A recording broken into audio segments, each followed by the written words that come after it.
Ketika Rasulullah dapat perintah 50 sholat, itu Nabi Ibrahim pertama yang dilewati karena di langit paling atas dibanding nabi-nabi yang lain. Itu Nabi Ibrahim diam karena beliau tidak punya tradisi protes. Semua nabi diam karena Allah memerintahkan pasti sudah bagus lah, sudah diukur kekuatan hambanya. Tapi ketika Nabi Musa, beliau orang pertama komplain. Dapat apa kamu ya Muhammad? Dapat 100 sholat, dapat 50 sholat. Apa komentar Nabi Musa?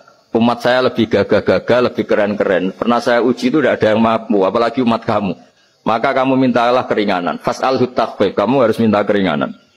Masyhur itu riwayat itu. Kemudian Nabi minta keringanan sama Allah dipotong hanya 5. 5 masih 45, dipotong lagi 5 masih 40 sampai 9 kali pemotongan. Akhirnya jadi 5 sholat. Itu satu menjadi pelajaran bahwa hubungan dengan Allah Ta'ala itu tidak perlu malu. Karena Allah itu suka kalau dimintain. Mestinya kan dipotong 5 minta lagi sungkan, dipotong lagi 5 minta lagi sungkan, tapi ternyata berkali-kali. Bahkan ketika sudah 5 itu Nabi Musa masih bilang, ya Muhammad minta lagi keringanan. Jadi kalau itu dikabulkan itu jadi tidak ada sholat itu kalau 5 masih minta. Nah, sampai Rasulullah itu tanya ke Jibril, ya Jibril bagaimana dengan gaya komplainnya Nabi Musa? Hiddah itu sering komplain. Jawabnya malaikat Jibril, ya roh hiddata, Allah tahu betul tentang komplainnya Musa dan Allah senang. Ya karena bawaan beliau begitu. Ini penting saya utarakan bahwa dalam Islam itu orang yang lemah lembut, yang samahah, Allahun halim kayak Nabi Ibrahim itu juga Allah suka.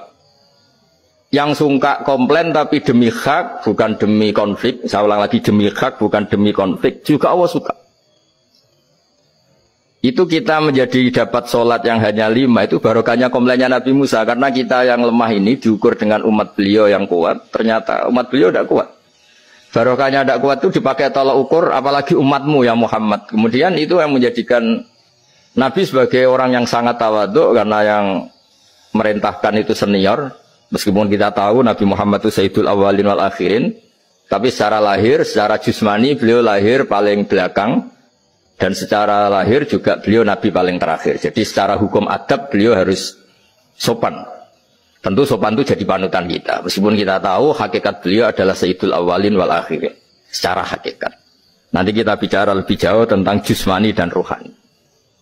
Nah akhirnya keturutan sampai 5 sholat yang kita lakukan sekarang. Itu barokahnya komplainnya Nabi Musa.